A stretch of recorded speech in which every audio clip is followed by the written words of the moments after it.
Hello everyone and welcome to today's video. And now today I'm going to be talking about the 24 hours of Daytona results. I know, shocking. I was actually debating on whether I should actually cover this, but because I already talked about it I already talked about the entry list, I thought to myself, I guess I'll do it. Let's just record a review, basically the results of the 24 hours of Daytona, and let's get right into it. Before, obviously, we get into the results. First of all, like, comment, subscribe. It would really help me, especially on this channel and on the RJ27 Motorsports channel. And if you are interested, and obviously if you want to continue watching on IMSA, the next race will be at Sebring for the 12 hours of Sebring. Well, I should say for the Mobile 1 12 hours of Sebring. So on Thursday, March 16th, will be two races of the Porsche Carrera Cup and the Alan J Automotive Network 120. That's the Michelin Pilot Challenge. So all of them will be on Thursday, March 16th. So the first Porsche Carrera Cup will be on 10 a.m. to 9:55 a.m. Or also, all these are in Eastern Time as well. Then the Michelin Pilot Challenge will be 1:15 p.m. to 3:20 p.m. And then the second Porsche Carrera Cup race will start at 5:30 p.m. to 6:15 p.m. On Friday, March 17th, will be then the qualifying for the IMSA WeatherTech Sports Cars Championship.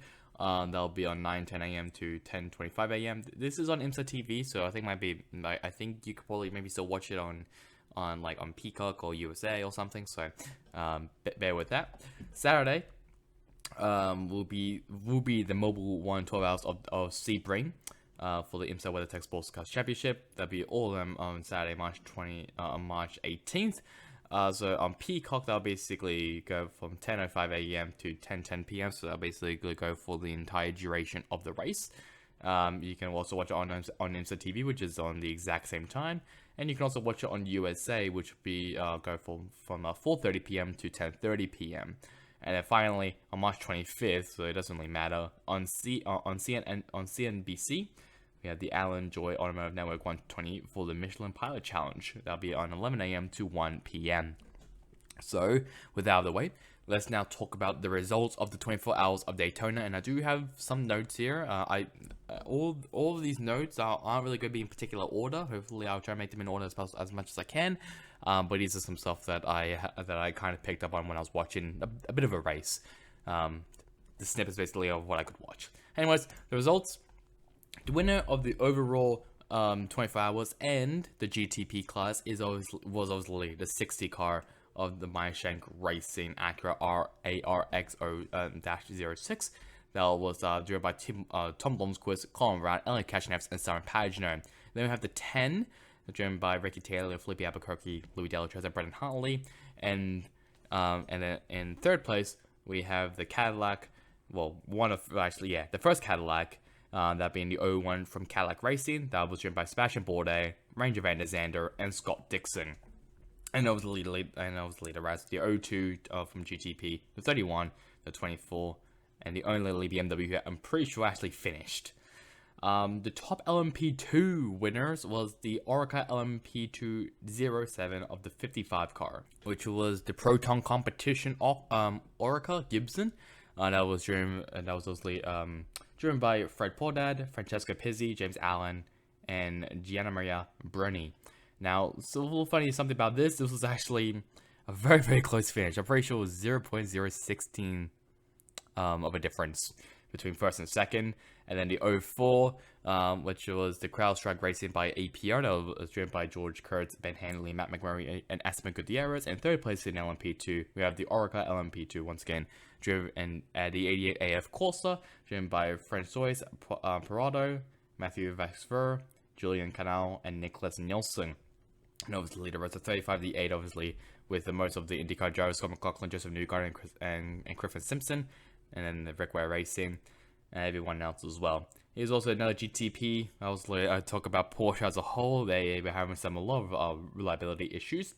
The winner of the LMP3 class was the 17 Duquesne, I'm pretty sure I say it, the 08. That was the AWA team. That was driven by Anthony Mantella, Wayne Boyd, Nico Verone, and Thomas Merrill. It's actually pretty far behind. They're actually pretty far in front of the rest of the LMP3 class. So it doesn't really matter for me to go over that. The winner of GTD class was the 27 Aston Martin Vantage Heart of Racing. Pretty sure, yes, a Heart of Racing team, the Aston Martin Vantage, driven by Roman DeAngelis, Marco Sorensen, Ian James, and Darren Turner. I also get to talk about them as well in my notes. And in the GTD Pro class, yes, the GTD itself was actually faster than the Pro cars, which is interesting. That was won by the Mercedes-AMG GT3. And then next we have the GTD Pro class winners, which was the Mercedes-AMG GT3 WeatherTech racing car, driven by Cooper McNeil, Daniel, Giancadella, Jules Gowan, and Mauro Engel. And second place in GTD was the 44 Aston Martin. So Aston Martin doing very, very well in the GTD class. That was a Magnus Racing, driven by John Potter, Andy Lally, Spencer Pumpley, and Nicky Thim. And in the second place in the GTD Pro class was the 7 Corvette Racing Corvette, driven by Antonio Garcia, Jordan Taylor, and Tommy Milner. I also get to talk about them. And in third place in the GTD Pro class was the Lexus RCF Vass O'Sullivan Racing. That was driven by Jack Hawksworth, Ben Barnacourt, and Mike Conway. Second place in GTD was the McLaren, was the only McLaren, the McLaren Inception Racing. We had driven by Sheena Monk, Catherine Legg, Mario Farnbacher, and Mark Miller. In third place in GTD, once again, a Lexus. So I was pretty sure the Lexus Vass O'Sullivan car. That was driven by Aaron Tills, Frankie Montecalvo, Kyle Kirkwood, and Parker Thompson. And then we actually scroll down to see the next LMP3 which was the 33 Ligier, and this is going to be the only LMP3 other than the winner, which I'm going to mention. Driven by from Sean Creech Motorsports.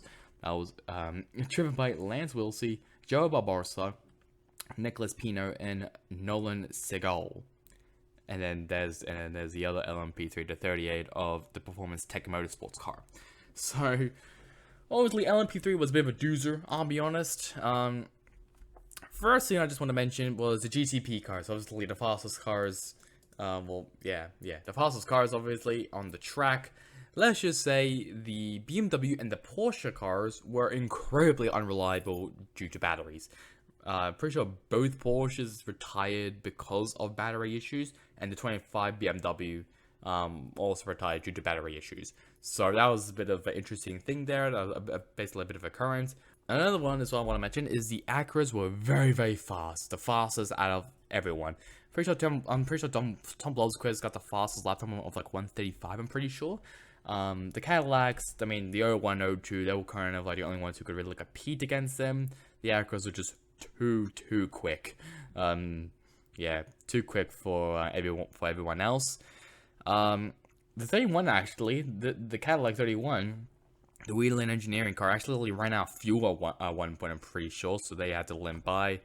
The 6 Porsche Penske, if we scroll down actually pretty far, I'm actually going to see the Porsche, so the 6, let's have a quick look. Yeah, so this is the so this is the one of two Porsches. The number 6, who actually made it pretty far, basically 4 hours until they couldn't see the finish line, sadly. The first actually spun out, I'm pretty sure, at the night. So during the night, they spun out and got some damage on the rear end of the wing. I'll try and find clips, and obviously, just so just showing what I talk about. And this one, smoke became coming out of the car. Most likely, probably an engine issue, if not a battery issue.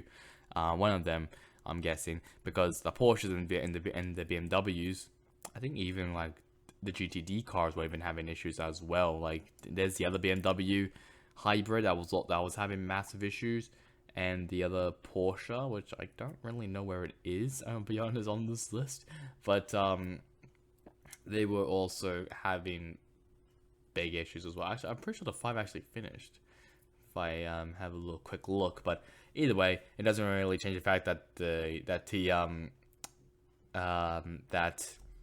Porsches and the BMWs were incredibly unreliable.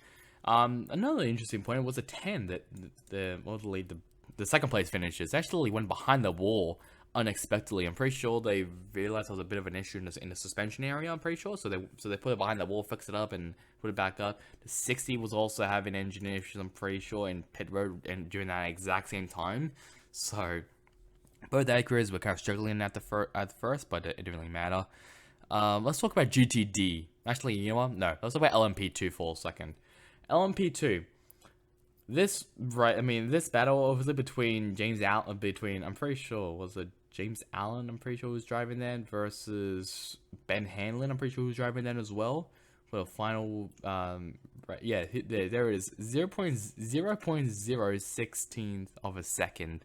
That's how close it was in the finish. Obviously, I'll show clips of it. Obviously, it was amazing. It was an amazing last lap pass. And it was definitely, LMP2 have been were like pretty entertaining in that race. So, to end it off with a bang, that's a good one. That's a good way to end it off. But pretty sucks, obviously, for the 04 CrowdStrike Racing team. They were, maybe like the dominant team, I'll be honest. I'm not too sure though, but sucks for them, I'll be honest. So I do feel bad for them. But either way, the 20 LMP2 car, actually crashed in a bus stop. The backstretch bus stop, obviously renamed to the Le Mans chicane, which no one really used. I'll show clips of it, but I'm trying to find it. But yeah, it just kind of just snapped loose onto the backstretch and just went into the tie bar, which was kind of scary. It did obviously have a lot of damage on the cars. Obviously, they had to pull the tires, so it was pretty big. LMP3, we'll now get into not a lot of stuff, I'll be honest, in LMP3 other than like the 43 LMP3. I don't know where it is, but that car was somehow just caught on fire. There it is. The 43 car just caught on fire, probably from the exhaust of the brakes. It looked like from the brakes, but not too sure though. And another one was the 85. Actually getting some rear wing damage. I can't remember where it was from though. I remember I did write it down, and I remember I saw it, but I can't remember actually what was the cause of it. GTD Pro. The other one was actually the 3 Corvette. Actually lost a wheel. Well, actually had a flat tire, sorry, and the carcass of the tire was just laying on the track. I'm pretty sure on the apron, so they had to call they had to call out a yellow for that. And then for GTD AM, not a lot of stuff, I'll be honest. I mean, the biggest one was probably maybe the 23 Heart of Racing. I was literally the winner. They actually had suspension issues, so it was up on jacks and everything, and they had to fix the car. It probably most likely was suspension issues. Obviously, it was done by reporters. The reporter reported it. Not too sure if it actually was though. If I could actually try and find where it is. But it was. Pretty sure. Was it Mercedes? I actually can't remember right now. I don't think actually it was the actually no, I don't think they were even the winners. I don't know what I'm on about. Maybe they were. I have no idea. But apparently they weren't. I'm a bit of an idiot. I'm sorry. But either way, the Heart of Racing team, they had to go fully oh, there it is. There it is. Yeah, they didn't really finish well, and they had to fix out the suspension issues on that. But all in all, it was actually a fantastic race in the instincts. And obviously, I hope I get to do more of these 24-hour races. I'm planning to also maybe do Le Mans as well, possibly. But I'm not too sure, obviously. So, yeah, I mean, this could be actually the chance of me actually talk about more 24-hour races. If we talk about the lap times as well. This was actually done by Tom Blomqvist, I'm pretty sure, and that was a 1 minute 35.616. The closest one was a 1 minute 35.912, done by the number 10 Acura. Can't remember who's driving it. I think it might have been Albuquerque, I'm guessing. I'm not too sure though, but yeah, I just want to give my congratulations to the 60 Machine Racing for going back to back, because obviously they won last year as well, so they've gone back to back, which is really, really cool. And also really want to give my shout outs as well to the LMP2 winners of 55, the LMP3 winners of the 17th, the GTD winner of the Aston Martin, and the GTD Pro of the Mercedes. Actually, I'm pretty sure the 27 is actually the Heart of Racing. I'm pretty sure, but I might be wrong with that. Might be a bit stupid. Now with my So it's the 27 I meant to talk about, not the 23. Ignore that. The 27 was up on jacks, and they came back to finish first place. So That was my bad. It was not the 23. It was the 27. It was a horror racing, I'm pretty sure. It was not the Ferrari. It was an Aston Martin. So that was my bad on that. And then the GT Pro, obviously the 79 Mercedes of the WeatherTech racing car. Congrats to them as well. So that's really about it for me. Hope you guys enjoyed it. Catch you guys all next time in the next one. Goodbye.